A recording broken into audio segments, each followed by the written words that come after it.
to try to put into words. That's all. Try to put into words.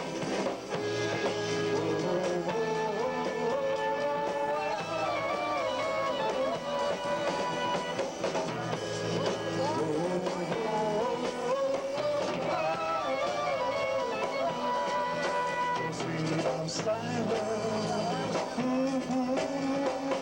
Silent. No, no, no, no, no.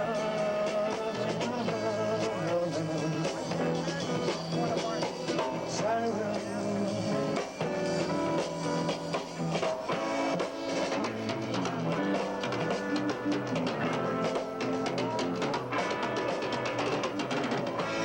It's only the beginning.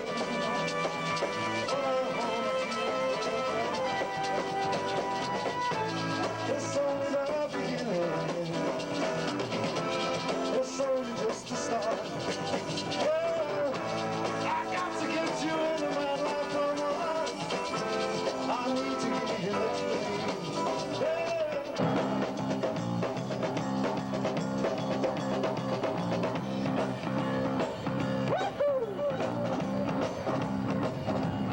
When I hold her in my arms, you know she set my soul on fire.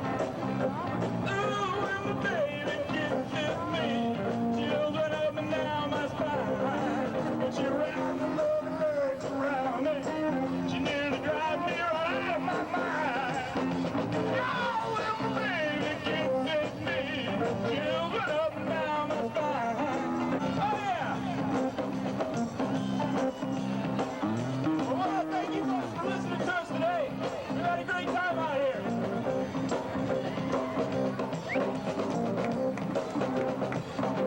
Hey, maybe one of you will win that car today. There is a redneck buddy, got a sweet little woman like mine. Yeah, got to be somebody, got a sweet little woman like mine. Yeah, and I get wet, and I get wet,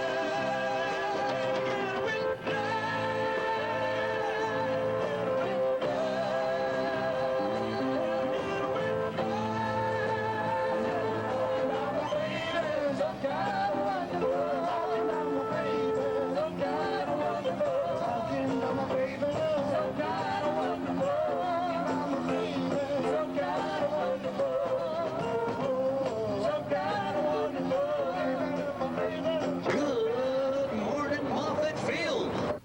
All right, ladies and gentlemen, we're underway. We have an air show. And now let's look straight overhead. The CH-46, which took off with our jump team on board, is approaching Air Show Center.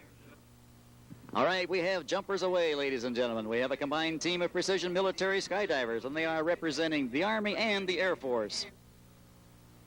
We see the first group on the right here, and the second group is on the left. And high above, we see Sergeant Alan Silver. He has the American flag. And now, if you would everybody please rise? Gentlemen, remove your hats. Ladies and gentlemen, our national anthem.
At this time, it's my pleasure to introduce to you the man without whom we could not put on this display for you today. We'd like to hear a few words from him, the base commander from Westchester, Pennsylvania, Captain Skip Moyer. Good afternoon, distinguished guests and ladies and gentlemen. On behalf of the Moffet team, we bid you a warm welcome to our spectacular 1988 Air Show. Moffet has been a member of the Bay Area communities since 1933, when the field was built and dedicated to house the giant lighter-than-air dirigible USS Macon, and today is the headquarters of the Pacific Fleet's Maritime Patrol Force of P-3C aircraft. I sincerely am glad that you're here visiting our beautiful air station, historic Moffett Hangar 1, and the multitude of state-of-the-art and historic aircraft that we have assembled on the ramp for your viewing pleasure. Again, welcome to Moffett. God bless America. Enjoy the show. He comes from Orange, Connecticut. Would you make him welcome, Lieutenant Chris Bielek? Ladies and gentlemen, Patrol Squadron 31, the training squadron for the Maritime Patrol Forces of the United States Pacific Fleet, takes great pride in presenting today's P-3 Orion flight demonstration. Ladies and gentlemen, the P-3 aircraft to your far left has been tasked to seek out and destroy an enemy submarine now lurking off the California coast. Piloted by our flight demonstration team, the aircraft is now beginning its takeoff roll.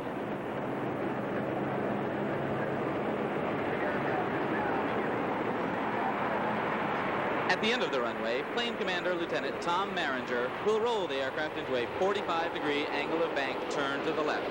Then, pulling back on the yoke, he will demonstrate the P-3's exceptional climb performance as it ascends to its en route altitude.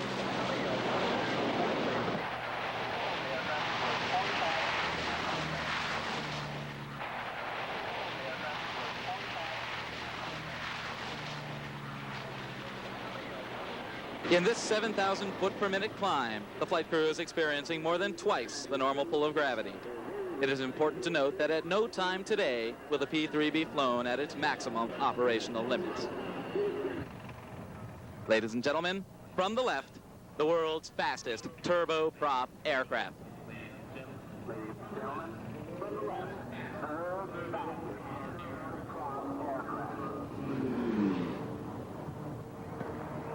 Lieutenant Maringer now chops his power and rolls into a 70-degree angle of bank turn to the left, demonstrating the P-3's high degree of maneuverability at high airspeed. Now that you have seen the high-speed dash capability of the Orion, Lieutenant Maringer has reconfigured his aircraft for landing. The aircraft has now arrived on station and will begin its passive search for the enemy submarine. The crew will deploy a pattern of floating sonobuoys, which will listen for the submarine as it attempts to evade the P-3. The sonobuoy field may cover an area of several hundred square miles during open ocean search. The flight crew's highly trained sensor operators, in conjunction with the Tactical Coordinator, or TACO, will progressively narrow down the area of probability using the onboard electronic equipment and computer systems. Having received word from their operational commander to remain airborne as long as possible, the flight crew has elected to loiter two of its engines for fuel conservation. If you watch carefully, you will see the exhaust trail from the engines stop. Shortly afterward, you will see the propeller stop. Its blades move parallel to the wing. As Lieutenant Fink and Petty Officer Scherzinger complete the loiter shutdown checklist, Lieutenant Tom Maringer rolls the aircraft into a left turn, and co-pilot Lieutenant Fink has just received word from the aircraft sensor operators that the enemy submarine has been detected. In order to minimize travel time to its position, the flight crew has elected to restart its outboard engines. With 4 engines on the line, Lieutenant Fink selects maneuver flaps, and the P-3 arrives over the submarine's suspected position. The Sensor 3 operator switches on the magnetic anomaly detector, or MAD system. MAD is a sensor in the pointed tail section of the aircraft, which is sensitive to disturbances in the Earth's magnetic field caused by the presence of a submarine. This, ladies and gentlemen, is the first thing an enemy submarine commander would see through his periscope.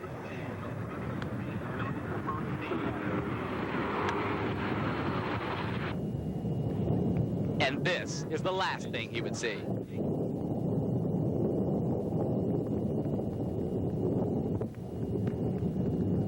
After having made a strike assessment, the aircrew closes the bomb bay doors and returns to base. Ladies and gentlemen, the men and women of Naval Patrol Aviation are dedicated to protecting your country against all potential adversaries. Today's scenario is practiced every day by P-3 crews around the world in order to maintain maximum fleet readiness. It is our sincere hope that these tactics are never used in real life, but remain an effective deterrent to war. P-3 aircraft, both of the United States Navy and our foreign allies, are in operation 24 hours a day, 365 days a year, in pursuit of that goal. Upon his arrival to the airport, Lieutenant Maringer will demonstrate the short field landing capability of the P-3 Orion. In this demonstration, both Lieutenant Maringer and his co-pilot, Lieutenant Fink, will pull back on the yoke at touchdown and put the aircraft's propellers into reverse while lowering the nose wheel onto the runway. This will enable them to significantly reduce their ground roll distance. The P-3 can stop at about 1,000 feet and take off in 1,200 feet if required. This permits the aircraft to operate from large numbers of available runways around the world. Ladies and gentlemen, the introduction of the P-3 Update 3 Orion aircraft has greatly increased the patrol aviation community's ability to meet our commitments as one of the Navy's quick reaction forces.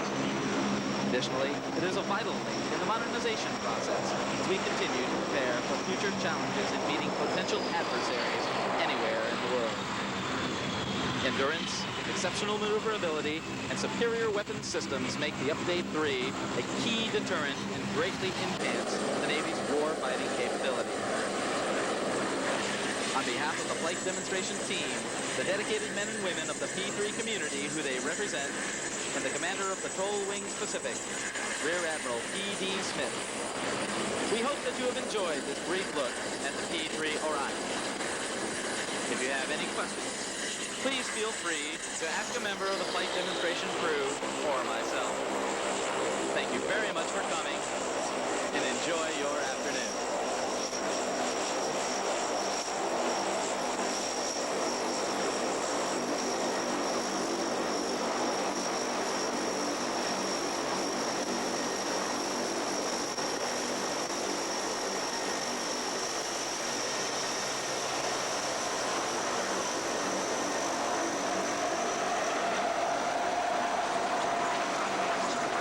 And now, ladies and gentlemen, if you'll direct your attention down to the right on takeoff roll in that beautiful red and white Pitts S-1A, Miss Bridget D. St. Val, who comes from right here in San Jose, California.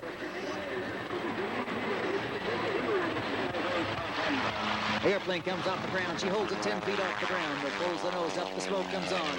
1, 2 points, the 4-point hesitation roll. 3 and 4 back to the upright position on takeoff. With an outside snap roll on departure as she climbs out to begin her series of maneuvers. She got the entry airspeed 165 miles an hour.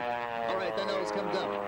She rolls the airplane 1 1/4, 1 1/2 rolls on the way up. Now she's ready. There the airplane goes. Well, totally out of control now. Nose over tail, upside down, totally out of control, and now recovering back to the air show center line.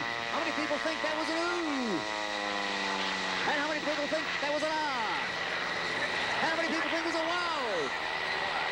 All right, up on the left end of the air show viewing area.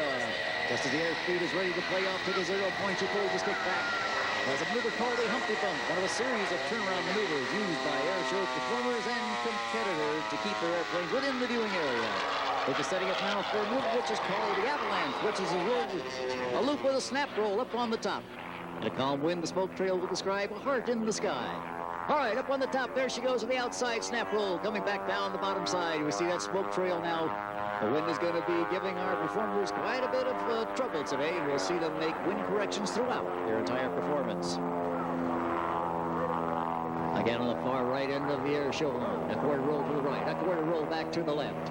Right at the top before the airplane's ready to quit flying. Pushes in full left rudder for the hammerhead turnaround. A 1/4 roll to the left on the way down, back to the right again, picking up the air show center line. Setting yourself up for the 8-point hesitation roll, pausing every 45 degrees of bank. 4 puts her to the inverted 5, 6, 7, 8. The beautifully executed 8-point hesitation roll.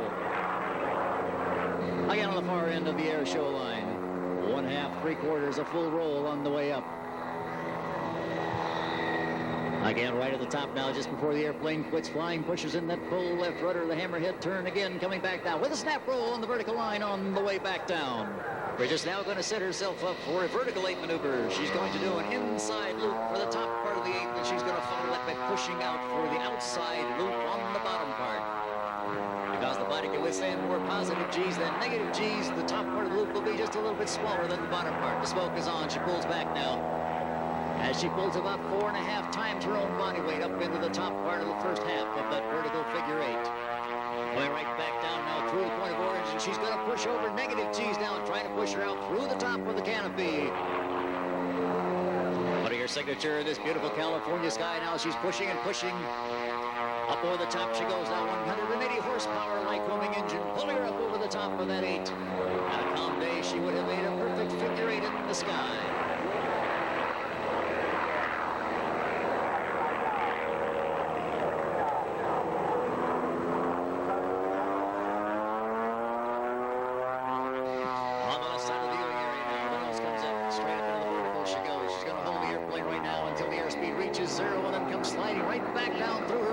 There she is, no airspeed at all. Now she's sliding. There's 1, there's 2, 2.5, 3. Gets 3.5 lengths of the airplane back down through her own smoke. The beautifully executed tail slide. Again, a difficult maneuver coming up. We're just going to bring the airplane up into the vertical and do a series of snap rolls while going straight up. There's 1. All the way up she goes with a 1/4 roll back. A full roll to the left as she goes up over the top now.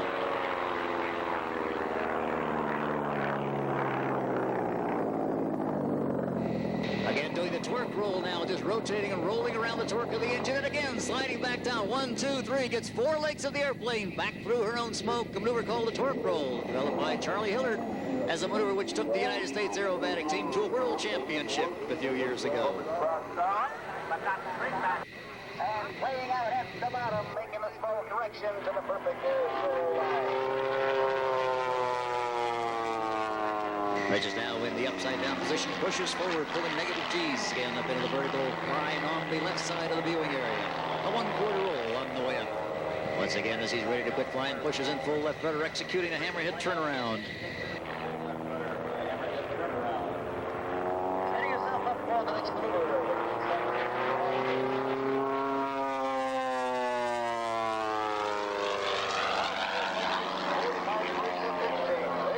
There's 180 horsepower in that engine, capable of flying 145 miles an hour with max cruise speed of over 200 miles per hour. Only 2 points of the 4-point hesitation roll to roll back to the upright position.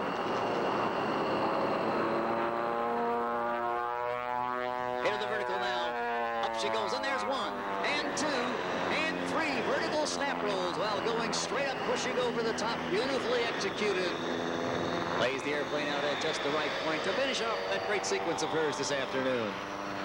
We're just going to be coming down and landing, and when she comes in, we're going to give her a great big round of applause to show our appreciation for that fine job that she did once she gets out of that airplane of hers.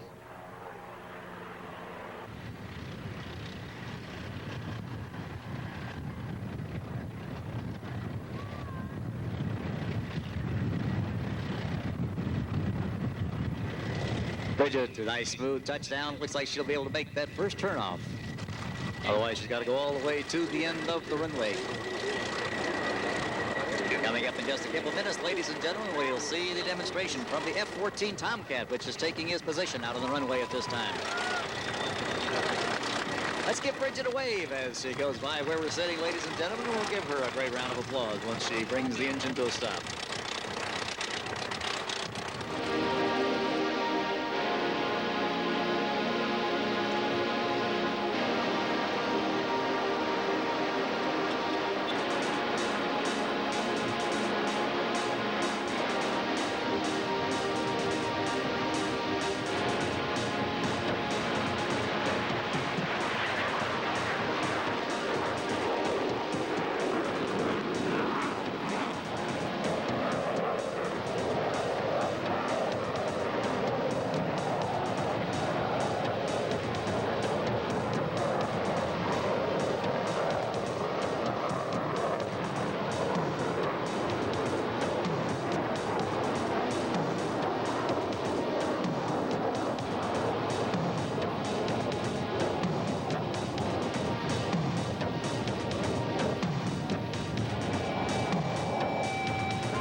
Moffet 88. We're here with the famous U-2 spy plane and with two of the pilots, Doyle Cremery and Jim Barrio. Good morning. Morning. Hi. What about the history of this airplane? I think it's quite something to comment on. It's 35 years old now? This one here is 34 to be exact. History is probably better documented in all the spy novels and rhetoric about Gary Francis Powers, but it's still a good airplane and does its job well.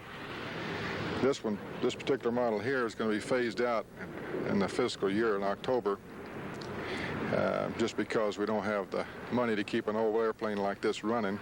It's the one-of-a-kind left flying right now. We're going to replace those. We have replaced those with newer, bigger U-2 types. We call it the ER2. We've got two here now at Ames. We expect another one next spring, and we don't see any lapse at all in what we can provide for the nation's scientific investigators whatsoever.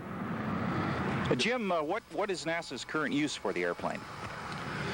We have a wide variety of missions that we fly with the aircraft. We fly a lot of photo missions where we're with special types of film for the people like Fish and Wildlife Service, the National Forest, where we can measure the health of the vegetation in the various forests around the country. We do surveys of the coastline of the United States every year. We have provided photographic coverage of natural disasters such as the flood up in Northern California in '86, some of the big forest fires that we've had here in the past in California. So there's a wide variety of missions. We fly with this machine. The airplane's been with NASA since about '72.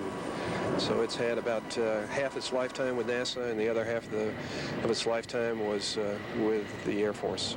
Doyle mentioned that this was the last of the older models flying. Can you comment on the differences between the old and the new model for us? The best analogy, at least for me, is this is a sports car and the other one is the Cadillac. This aircraft is a lighter aircraft, although it has the same engine. So you get better climb performance, better acceleration rates. The flying for this aircraft is less physical effort because the flight control forces are less. However, it's less stable. The newer aircraft is heavier with not quite the performance, but can carry about 3 times the payload, has about twice the range, so you get a lot more bang for your buck with the newer machines, and that's why we're unfortunately having to phase this one out and then go to the newer U-2 type aircraft with their increased capability.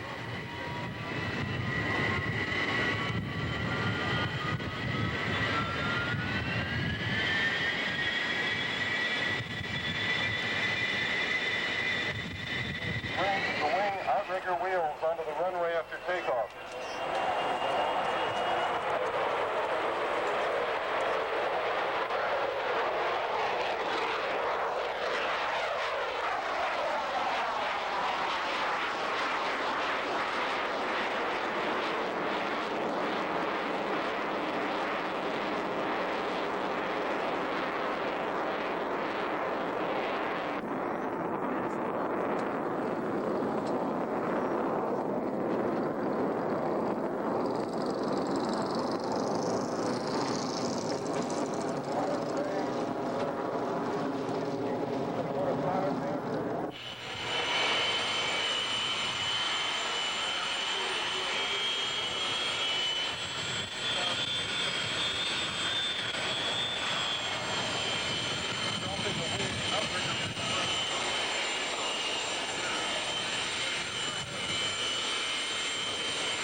At this time now, I'd like to turn the microphone over to another member from NASA who's going to be telling us about the quiet short-haul research aircraft out on the runway. Ladies and gentlemen, would you make him welcome Mr. Dennis Riddle?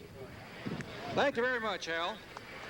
That strange airplane that you see sitting out there on the runway at the moment is the Quiet Short-Haul Research Aircraft, or QSRA as we refer to it. As the airplane takes off today with the wind conditions we have, the takeoff roll will probably be right around 550 to 600 feet. If you don't believe it, just stand by here for a moment while our pilot, Gordon Hardy, brings the power up on those engines, and away we'll go. We'll follow the takeoff with a spiral climbing departure to show a technique which can be used for noise abatement around commercial airfields and which could also be used by the military as a way of keeping the airplane over a protected environment of the airport itself before going out beyond the boundary of the airfield that's secured. You'll also notice with this configuration that when you can see the upper surface of the wing, in other words, see the exhaust from those engines, that's when you're hearing the maximum amount of the noise. As the aircraft now approaches around in the turn, and you'll be looking at the lower surface of the wing, the typical type condition you'd see when you're below the flight path of the aircraft, you'll note that the noise is much less. This is the shielding effect that you get from the presence of the wing, keeping you away from the jet exhaust of those engines. This research airplane cannot really go very fast itself. It was designed and built with cost in mind to do one thing, research in low-speed flight. But the wing and the concept is designed so that it could efficiently cruise at speeds consistent with today's commercial transport and military-type transport aircraft. So you have an aircraft here which can cruise efficiently, but which, as you can see in the demonstration today with the QSRA, also has the capability to be very maneuverable and be able to require very short landing and takeoff distances. Gordon will now slow the airplane down to about 85 knots while climbing back up to about 1,500-foot altitude. He'll then bring the airplane back around, trim the airplane up on about 70 knots for our landing approach, and using the wing spoilers, spoil a part of the lift that's occurring on that wing so that the airplane will literally descend like an elevator. The effective negative flight path angle at the time he's descending in this two-segment landing approach is about 17 degrees, very steep. In fact, it's steeper than even some of our helicopters can achieve.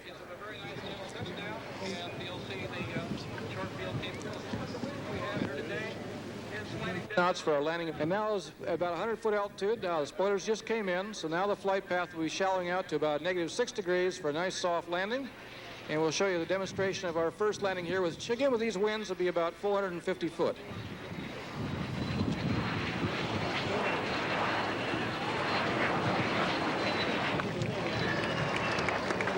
Doesn't require very much weight. And in case you didn't believe that first takeoff, we're going to throw another one in here.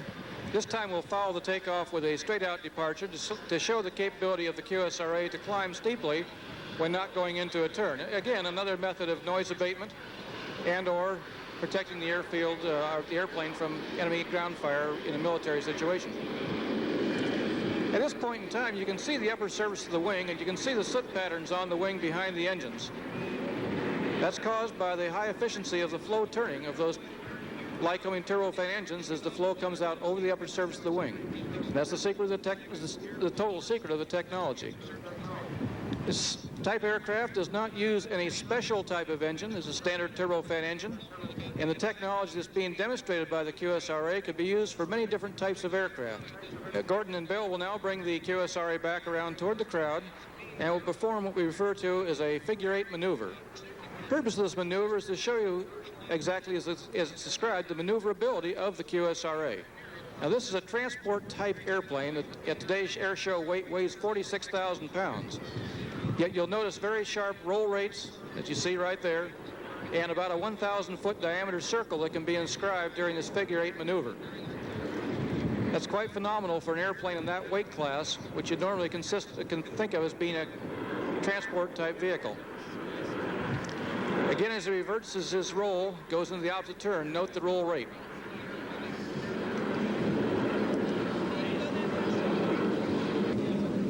We're flying about 60 knots airspeed. That's about 69 miles per hour.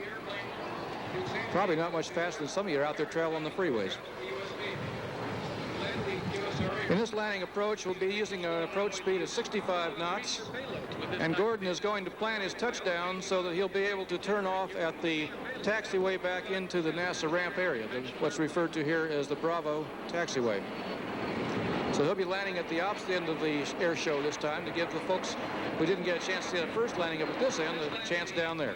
The QSRA has been used for many years now to generate a database for the U.S. industry to use for the generation of aircraft using this type of technology in the future. We at NASA Ames are very proud of what we've done with this airplane and the many other research aircraft we have here at Ames, which really is the culmination of many years of wind tunnel and flight simulation research. We certainly thank you for the opportunity today to be able to show this airplane to you, and we still have some more to come later on today. And with that, I'll turn the microphone back to Hal.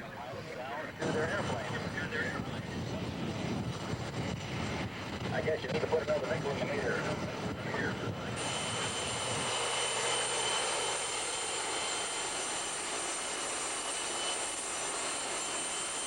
Coming up next, ladies and gentlemen, a performance by the Navy's FA-18A Hornet, a top-line fighter now being introduced into Navy and Marine Corps inventory. He's on the runway on the far end of the field, to our right.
It's an airplane manufactured by the McDonnell Douglas Aircraft Corporation in St. Louis, Missouri.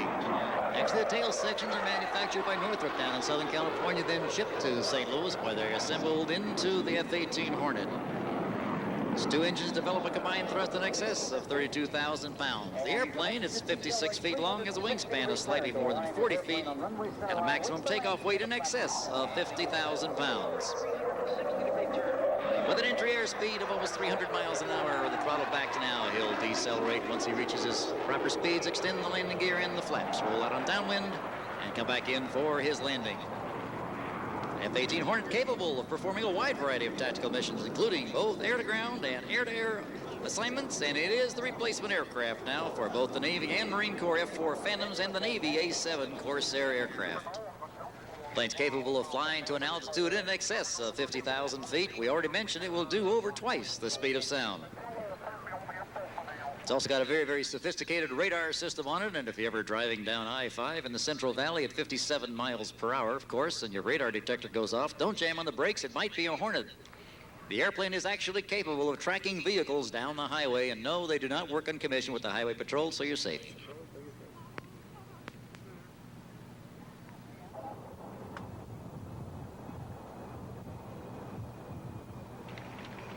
And a nice round of applause, ladies and gentlemen, for the Hornet demonstration. When he taxis by in front of us, we're going to give him the great big wave to let him know how much we appreciate what he did, demonstrating the capabilities of the Navy's frontline fighter to us today.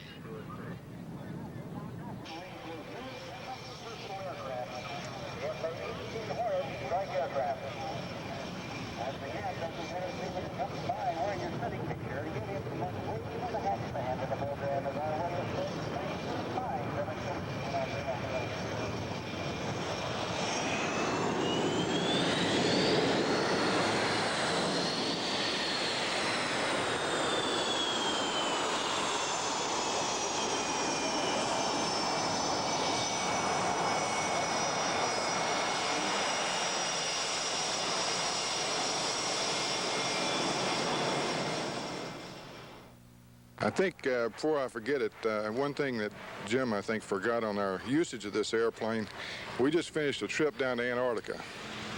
And after 25 years of flying this airplane, I probably had my eyes opened up as much on that trip as anything as far as reliability of that big airplane that we just got. It performed tremendously down there in some awful bad environmental envelopes. But as far as the pilot knew, in our little space suit, we were fat, dumb, and happy up there, except we knew there was bad stuff outside. But the airplane did it well. That's been our biggest thing I think we've done since, as far as national notoriety, since we've been here, since I've been here anyway. The SR-71, I guess, is the only other aircraft other than actual spacecraft that require a pressure suit, is that right? NASA has a WB-57, which is a long-wing 57, and those guys fly out of Houston. They also wear a pressure suit. And I think some of the guys down at Edwards, when they get a new fighter and they want to see how high it'll go, they'll probably put a pressure suit on for that type of mission. But as far as day-to-day routine kind of business, the U-2 and the SR-71 are really the only day-to-day operations that wear a pressure suit. How many U-2s is NASA operating currently? We have, if you want to class them all as a bunch, we have 3. We expect our 4th one to come in next spring. However, this one will be phased out by that time, so we don't ever expect to have more than 3. Next spring, we should level our fleet out and have 3 of the bigger ER-2 type airplanes. That significantly reduces our problems as far as parts, suits. It's just one kind of suit to maintain. Our currency, we only have to keep track of emergency procedures in one aircraft. It's going to be a lot nicer, I think, when we get down to just one type of airplane. But 3 right now, to answer your question.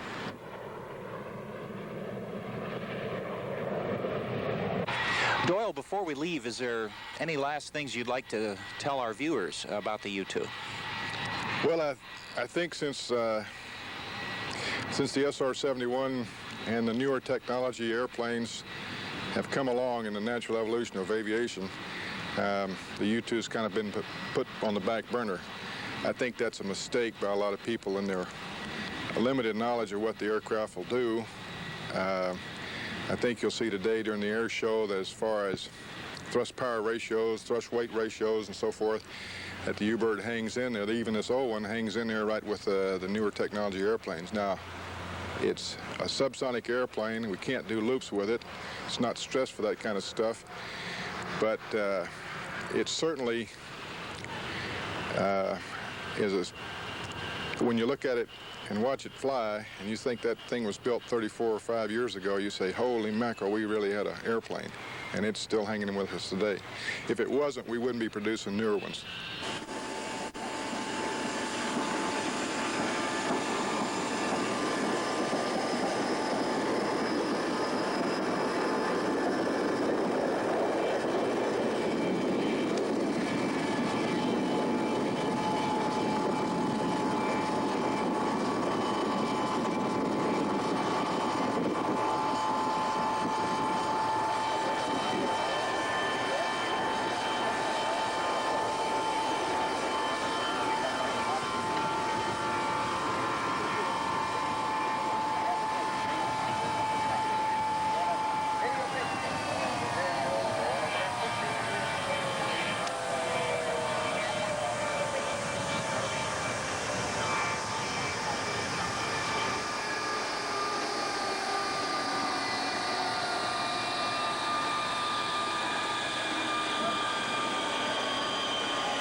Okay. Well, whip it out, Joel. He's got you on film here. Okay. And with a maximum performance takeoff by the 130 and a maximum effort takeoff by the H3, they'll be departing in the area very shortly. And now, ladies and gentlemen, let's look slightly behind us, high and to our right. We'll listen for